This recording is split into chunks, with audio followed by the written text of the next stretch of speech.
Shalom, chers internautes, vous êtes sur votre chaîne Patriarche TV.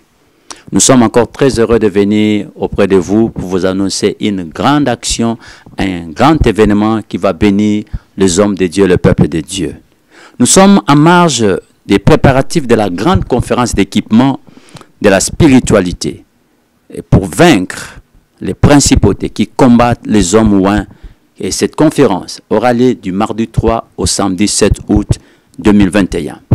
Nous sommes ici en compagnie du patriarche du sacerdoce qui est là pour nous annoncer cette grande action, ces grands événements.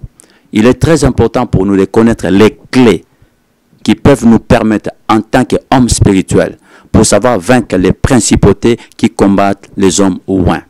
Nous recevons aujourd'hui sur notre chaîne Patriarche TV des big prophètes, les patriarches du sacerdoce. Il est là pour nous éclairer sur un nombre de questions, qui va nous aider à comprendre la dimension de cette grande conférence. Bonsoir, patriarche. Bonsoir, prophète Mayoti. Nous sommes très heureux de vous recevoir aujourd'hui dans notre plateau parce que les hommes parlent trop, mais nous voulons avoir votre point de vue sur cette grande conférence. Il y a beaucoup de gens qui veulent comprendre qu'est-ce que cette conférence nous réserve comme richesse. Alors, nous avons un certain nombre de questions que nous voudrions vous poser pour que vous puissiez nous éclairer sur cette conférence. Premièrement, nous voulons savoir qui sont les principautés. Quand on parle des principautés qui combattent le loin de Dieu, les principautés, c'est qui? C'est une catégorie des esprits supérieurs qui gèrent des contrées, qui gèrent des espaces, qui gèrent des époques. Ce sont des esprits qu'on appelle des principautés. Et les hommes ouins, ce sont des personnes qui ne sont pas combattues souvent par des petits esprits. Ils sont combattus par des principautés. On a vu comment est-ce que Daniel avait été résisté par le roi de Perse qui a résisté Gabriel. On a vu comment est-ce qu'il y a des esprits qui ont résisté de grandes personnes qui ont fonctionné avec Dieu. Donc cela veut dire que les principautés sont des esprits qui gèrent des contrées, qui gèrent des espaces, qui gèrent des temps, qui gèrent des structures. Et dans certains langages anglophones, lorsqu'on parle des principautés, ils parlent aussi des hommes élevés qui gèrent, qui contrôlent, qui ont une dimension de contrôle des endroits. Vous allez voir peut-être un anglophone va vous dire, oh, Idaoussa, ça c'était une grande principauté. Il parle de ça parce que, quelque part, quand on parle de principautés, on voit comme des esprits princes, des forces qui gèrent des royaumes, qui gèrent des espaces. Mais là, nous parlons de principautés négatives. C'est la vie des principautés du diable, n'a pas été contre la chair, contre les sangs, contre la domination, les principautés, les esprits là, les forces là, des esprits supérieurs, des esprits qui ne sont pas ordinaires, qui s'attaquent à des hommes ouins. Voilà comment voilà comment je peux vous présenter ça. Donc, c'est ça, au fait, le principauté. Donc, les principautés sont des esprits supérieurs du monde des ténèbres. Oui, des esprits supérieurs du monde des ténèbres qui gèrent des domaines, des espaces, des temps. Dans un domaine donné, il y a une principauté. Dans un espace, il y a une principauté. Dans un temps, dans une structure, dans une saison, il y a une principauté qui s'élève. Il y a les principautés des eaux, il y a des principautés du feu, il y a aussi des anges déchus qui sont aussi des principautés dans un sens. Donc il y a plusieurs choses dans plusieurs choses dans les principautés, ou bien il y a les principautés symbolisent beaucoup de choses. Et allons à l'art, nous parlons dans la conférence, mais en bref, je tenais à pour vous mettre un peu de l'eau dans la bouche et vous faire comprendre sur les principautés. Voilà ce que je peux vous dire. Parce que l'angéologie est un domaine qui est beaucoup vaste et beaucoup de gens ont des mal à comprendre pourquoi est-ce qu'on doit parler des principautés aujourd'hui. Aujourd'hui, nous avons un grand problème. Il y a l'angéologie biblique, kabbalistique, il y a même des angéologies démoniaques. Parce qu'aujourd'hui, les gens suivent dans les réseaux sociaux des gens qui parlent des anges, mais ne parlent pas des anges en s'appuyant à la Bible. Ils parlent des anges parce que ce sont des kabbalistes, ce sont pas forcément des kabbalistes, d'autres sont des magiciens, d'autres sont ceux qui font l'exotérisme, d'autres l'ésotérisme. Il y a des gens qui sont dans le monde mystique. Ils expliquent les anges selon eux. Tu vois les problèmes. Mais nous parlons de la géologie biblique. Et dans la géologie biblique, on nous parle aussi des anges déchus. On nous parle aussi des anges qui opèrent aux côtés de Dieu. Donc voilà, Il va falloir connaître toutes ces choses-là pour bien travailler. On ne peut pas évoluer sans ange. Il y a un ange dans la Bible qui a dit à l'apôtre Jean, ne t'agenouille pas devant moi pour m'adorer, je ne suis qu'un compagnon d'œuvre. Quand il y a ton compagnon d'œuvre, tu dois les connaître. Tu dois les connaître, c'est ton compagnon d'œuvre. Comment on peut œuvrer avec quelqu'un sans les connaître, sans connaître comment l'activer, sans connaître quand est-ce que tu as besoin de lui? Comment faire en sorte pour qu'il vienne à ton service, parce que c'est Dieu qui lui a détaché, qui lui a attaché à toi. Voilà. La conférence nous parle des clés de la spiritualité pour vaincre les principautés qui combattent les hommes ouins. Alors aujourd'hui, nous voudrions savoir, qui est un homme ouin? Merci beaucoup. Un homme ouin, c'est quelqu'un que Dieu a choisi. Il lui a choisi, il l'a mis à part, il lui a mis son huile. Quand on ouin quelqu'un, quand quelqu'un reçoit l'onction, dans l'onction, il y a un choix. Dans l'onction, il y a un revêtement. Dans l'onction, il y a une mission. Dans l'onction, il y a un équipement. Chaque homme est oint dans un temps, dans un espace donné pour un travail. Dieu a oint Moïse, Dieu a oint Abraham, Dieu dans chaque époque, aux besoins de la cause, il oint des personnes. Il a aimé Israël, il a oint Moïse. Dieu a aimé, il a aimé l'Église. Il a oint les apôtres, il a oint l'apôtre Paul. Et le Christ aussi, c'est le grand oint. C'est le grand oint lui-même. Donc, un oint, c'est celui qui reçoit le mandat, la mission de Dieu pour un travail que Dieu lui donne. Il est écrit, l'Esprit du Seigneur est sur moi parce qu'il m'a oint pour. On est oint pour. C'est pourquoi il y a une différence entre le Saint-Esprit comme ça et l'onction. Il y a l'Esprit du Seigneur, mais il y a l'onction est une portion de l'Esprit que Dieu accorde à quelqu'un pour un travail, pour un service. Il le oint pour un objectif. Et l'huile continue à l'oindre. Vous avez vu dans la Bible dit que l'huile a cessé de les oindre. Il y a des celles-là, l'huile avait cessé de les oindre. Mais l'huile continue, c'est les mandats à un temps. Les mandats, une période de mandat a des objectifs. Il y a les exigences du mandat. Il y a des disciplines de mandat. Tu vois? Il y a des réalités sur les mandats. Il y a des dons liés au mandat. Il y a l'équipement lié au mandat. C'est pourquoi on ne reçoit pas l'équipement par plaisir de recevoir. Il y a un mandat et on fonctionnant par rapport à ces mandats, on est équipé pour ces mandats. Et au besoin de la cause, selon que Dieu a oint quelqu'un. C'est pourquoi il y a quelqu'un qui a été oint pour exterminer la maison d'Akab. Donc ça veut dire qu'il a reçu cette onction pour exterminer la société Jéhu. Donc lui là, la maison d'Akab pouvait avoir toutes les armes lourdes. Même lui, s'il n'avait qu'une fourchette à la main, il allait renverser la maison d'Akab. Parce qu'au-delà de toutes les armes, il avait cette onction. Il avait la mission là. Donc l'onction, quand on parle de l'onction, on doit faire allusion à la mission. C'est pourquoi quand quelqu'un veut avoir un équipement pour lequel il n'a pas été oint, il veut faire une mission pour laquelle il n'a pas été oint, c'est déjà un problème. Tu vois, c'est pourquoi dans ce domaine, il faut se tenir à son poste. Comme Habakkuk était à son poste. Quand tu es dans ton poste, tu es dans ton travail, tu vas bien fonctionner. Parce que Dieu a déposé des capacités.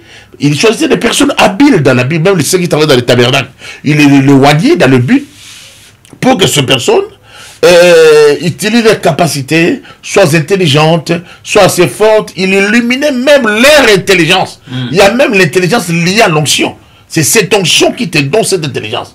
La Bible même parle de l'enseignement qui donne l'onction. L'onction va même au niveau d'enseigner quelqu'un. La Bible dit que son onction nous enseigne. On n'a pas besoin d'autres enseignements qui viennent d'ailleurs. Parce que l'onction dans le domaine que Dieu a choisi pour toi, cette onction t'enseigne aussi. Donc dans chaque onction, il y a une angéologie derrière.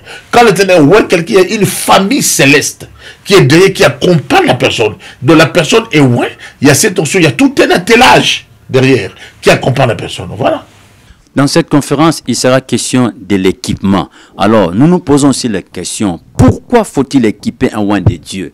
Pourquoi faut-il l'équiper? Un oint de Dieu, c'est quelqu'un qui va en mission. Il ne peut pas manquer sa feuille de route.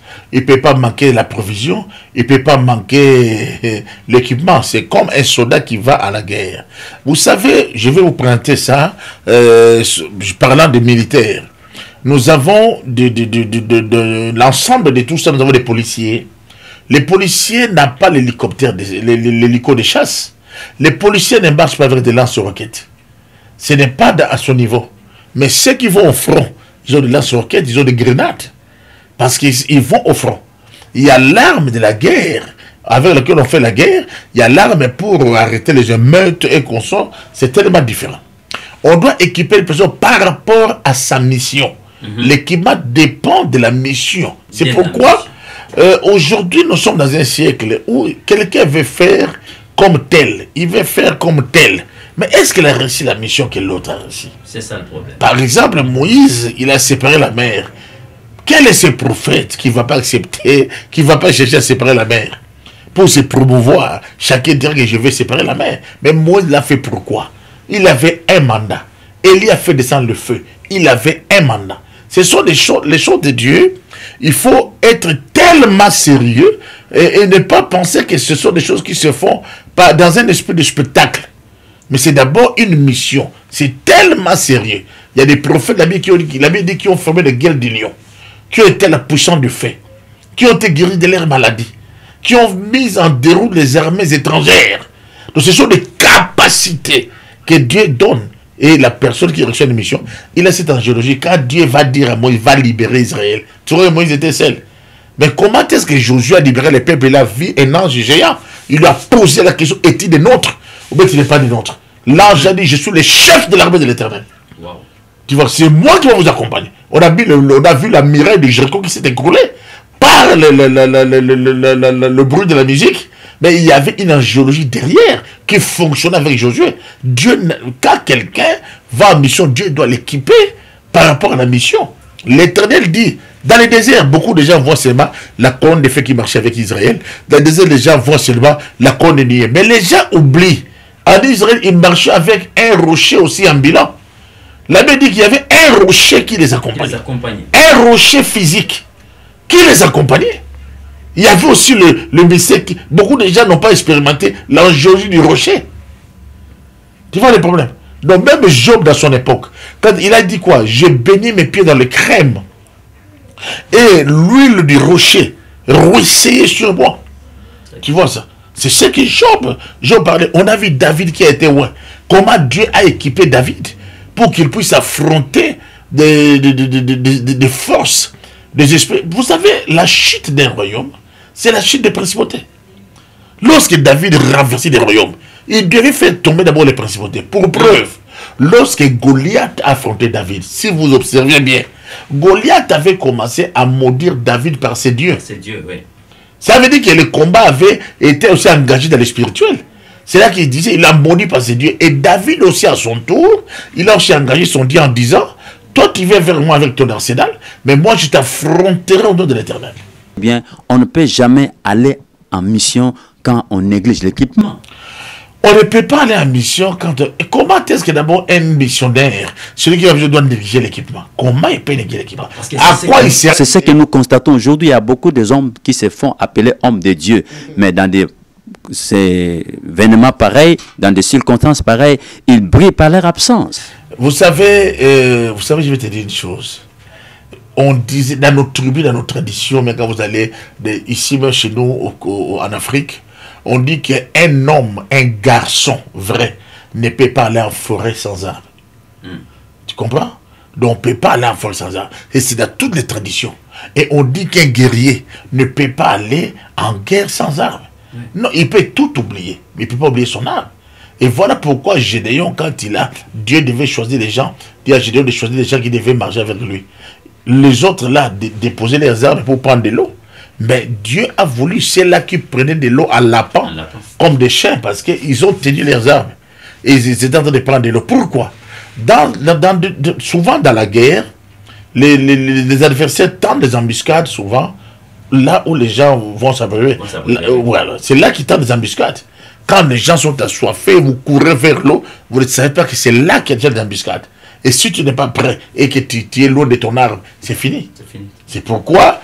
quand tu vois un guerrier déposer son arme, ça c'est une grande désolation. On ne dépose jamais les armes. Donc on doit rester avec les armes. Il faut chercher à s'équiper. Autre chose, c'est quoi? À cause de ce qu'on veut devenir, à cause de ce que nous devons atteindre, nous devons être équipés par rapport... On doit être bien formé. L'équipe qui a été bien formée, lorsque l'équipe va prester, que ce soit dans tous les domaines, vous comprenez ou vous comprendrez que cette équipe-là avait bien travaillé. avait bien fonctionné. Même, il y a des militaires, il y a des antiterreaux. On les a formés de manière à ne pas échouer. Ça dépend de la formation. Et dans cette formation, Des hommes surentraînés. ils ont l'équipement matériel. Il y a aussi l'équipement spirituel. Il y a aussi l'équipement moral. Parce que la morale du guerrier n'est pas une morale ordinaire. Et le guerrier peut rester isolé dans la forêt. Sans musique, sans quoi, il opère. Le guerrier peut rester sans manger, sans boire pendant des jours. Le guerrier peut prendre... Vous savez, on se pose des questions. Pourquoi les gens ne sont pas atteints du palu, ne sont pas pendant la guerre. Des fois, à la guerre, l'eau que ces gens boivent, on s'étonne que ces gens n'ont pas d'amis, tout ça. Pourquoi? Parce que même l'organisme du guerrier fonctionne différemment. C'est pourquoi l'équipement est trop important. Et puis, tous ceux qui sont équipés sont en mesure de franchir l'infranchissable. Parce que, je peux te dire une chose. On peut être expert en football. On est expert, mais il n'y a pas de ballon. Tu vas faire quoi? Tu vas souffrir. Tu vas souffrir. Comment tu vas faire de travailler sans ballon? Tu vois? Donc, dans chaque domaine a sa manière d'être équipé. Ou bien, quelqu'un appartenant à un domaine a sa manière d'être équipé par rapport au domaine. Nous allons un peu nous attarder sur le domaine de l'équipement. Alors, si l'équipement est tellement important, alors quelle est la place de ceux qui doivent nous équiper alors? C'est une grande place. Vous savez, je vais te dire une chose. Des fois, c'est lui qui a créé la bombe atomique. C'est pas lui qui a balancé ça. Très bien. Les gens qui vont en guerre, les armes qu'ils utilisent en guerre, c'est pas forcément eux qui ont créé ces armes. Et l'homme qui a créé les armes, c'est pas lui qui va souvent en guerre. On a besoin de formateurs. Même, vous voyez, vous allez voir un coach à l'équipe de football, il est vieux. Les joueurs sont jeunes. Vous allez voir le maître en arts martiaux sont des vieux. Mais il vous communique au fait la connaissance. Appelons ça comme ça. Il nous communique la science. On a besoin de la tête, on a besoin de l'esprit, on a besoin de tout. Et ils doivent occuper de grandes places. C'est pourquoi ce sont des personnes à respecter. Et lorsque vous remarquez une personne, même s'il est fort, même si la personne est forte, elle est comment, si elle ne respecte pas ses coachs, ne respecte pas les maîtres, cette personne n'ira pas loin. Il croira tout comprendre parce qu'il y a des combats, on ne gagne pas parce qu'on a des muscles. Il y a des combats, on gagne parce qu'on a la maîtrise, on a la patience. Il y a plusieurs aspects que nous négligeons, mais qui sont des aspects forts pouvant nous aider à vaincre les grands combats. Donc nous devons comprendre ces choses dans ce sens-là. Voilà pourquoi toute personne, la place de maître ou la place de ceux-là qui doivent donner la formation est une grande place. Devant la connaissance, on doit s'incliner. On doit chercher la connaissance. Parce que la connaissance nous bénéficiera à beaucoup de choses.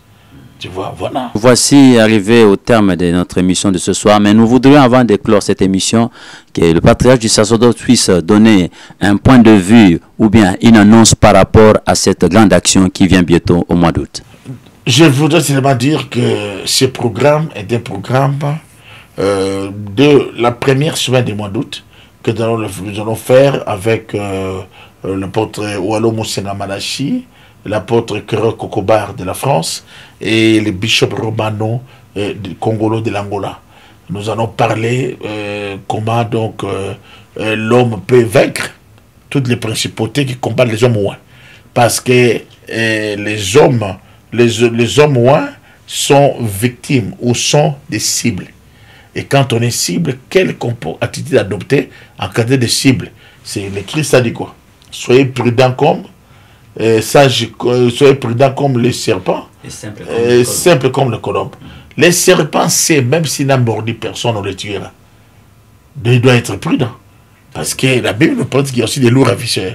Quand on comprend qu'on est cible, on doit savoir comment fonctionner par rapport à tout ça. Donc, Dieu, l'Éternel, tous ceux-là qu'il a envoyés dans les champs, ils ont tous été des cibles. Il a dit, ils vous haïront. Ils ne vous aimeront pas, ils vous feront la guerre. D'autres même croiront que vous détruisez et de rendre culte à Dieu. Ils vont le faire de plusieurs manières. Dans les spirituels, dans les physiques, dans les empoisonnements, dans beaucoup de choses. Donc il y a des principautés qui s'élèvent, qui combattent les lois de Dieu. Ils viennent d'une manière physique. Ils peuvent te tuer physiquement. D'autres peuvent t'empoisonner. D'autres peuvent aller dans l'esprit ou détruire ton travail. Il y a plusieurs... Il faut s'attendre à tout. Parce qu'on ne sait pas par quel chemin le diable va emprunter. Mais il est écrit, s'il vient par ce chemin, il vient par ce chemin, ça fera par ce chemin. Parce que celui qui est à nous est plus grand que celui qui est dans le monde. Voilà pourquoi, dans ce programme, nous parlons plus de oints de Dieu. Ceux qui sont oints, que Dieu a oint, qu'il a mis à part, qu'il a donné un mandat. C'est ça, nous voulons parler avec eux. Quels sont les gens des principes de commandent leur vie? Vous allez voir quelqu'un qui a brillé dans l'histoire, après s'est éteint. Quelqu'un qui était trop fort, après il est resté avec un défaut. On a vu l'apôtre Paul avait des chardes, non? On a vu comment est-ce que...